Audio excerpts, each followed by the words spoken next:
Жаңа ақпараттар және де кінәлі 2 жылға қамалуы мүмкін. Тұрсынбек Қабатовтың қызының орнына басқа біреу кіремін деп қылмыстық іс ашылған болатын. Енді Тұрсынбектің өзі бар мән-жайды түсіндіріп берді.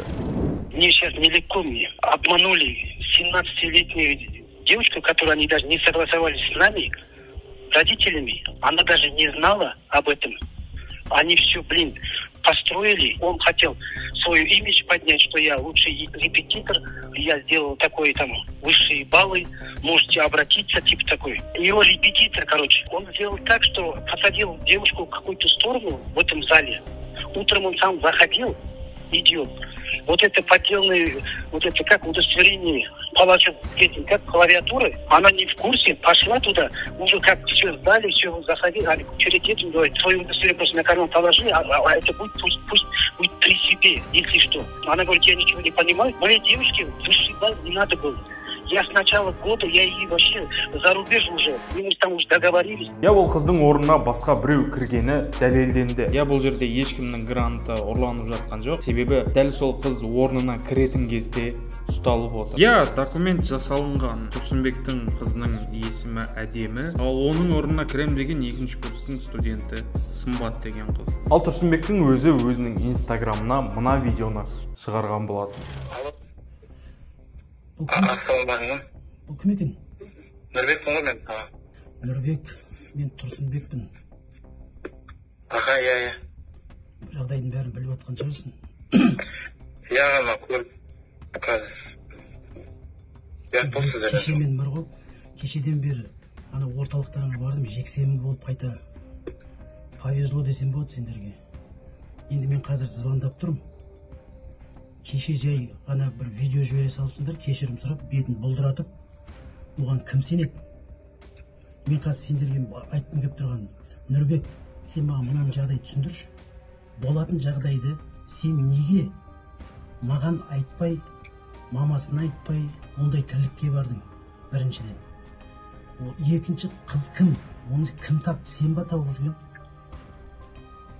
Аға, енді шын айтқанда әдемін дайындап жүргенде енді жақсы дайындалып жүр. Просто енді сол ертең ұбыттан сол дайындалып жүрген енді жақсы алып. Енді сіздерді бұл бір тосымнан қуантайын деген ой болған ғой негізі. Қуантайын деген сөз бола ма? Сен қазір халық не айтып жатқан білесің бе? Тұрсынбек құжат жасап, қызы құжат жасап, осындай ЕНТ-ға кірді деп, жалған құжат жасап деп.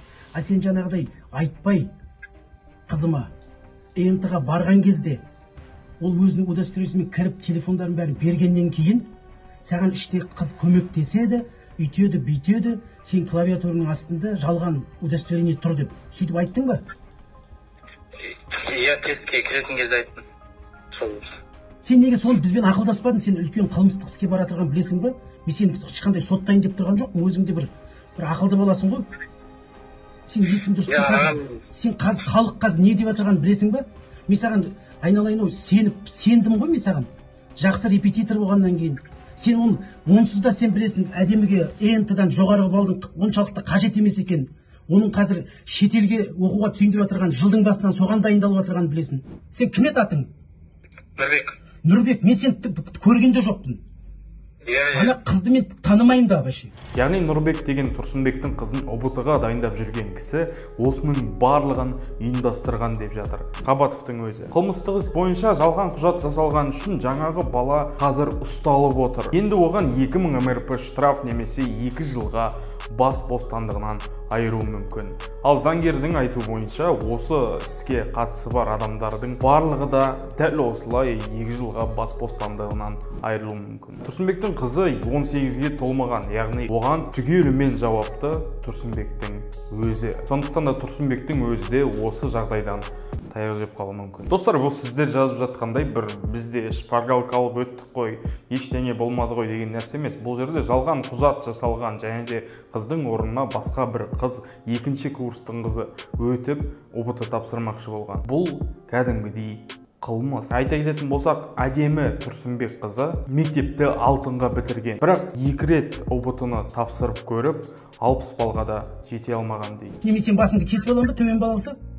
Оның алдында да төмен балл алған кезде ладно дедік, жұрттың барлығы ойбай 60 балл алды деді. Тұрсынбек өзіне сенбей отқан адамдарға барлық дәлелім бар, тек кішкене күте тұрыңдар, мен сендерге дәлелдеп беремін деп жатыр. Ал менің ойымша жаңағы телефонмен звондаған видеода Тұрсынбектің кішкене толқып тұрғаны көрініп тұр. Соның кесірінен барлығы өтірік деп ойлап қалуы мүмкін. Шынымды айтсам, мен де бірінші көрген кезінде мынау өтірік қой деп ойладым. Типа постанова сияқты. Бірақ бұның өтірік немесе шын екенін бұлай айта алмаймын.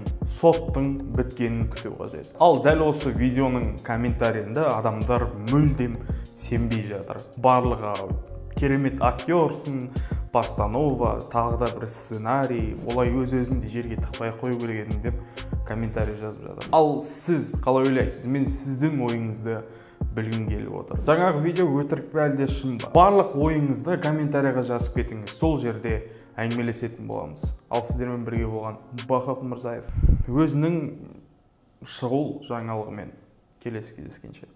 Сау болыңыздар.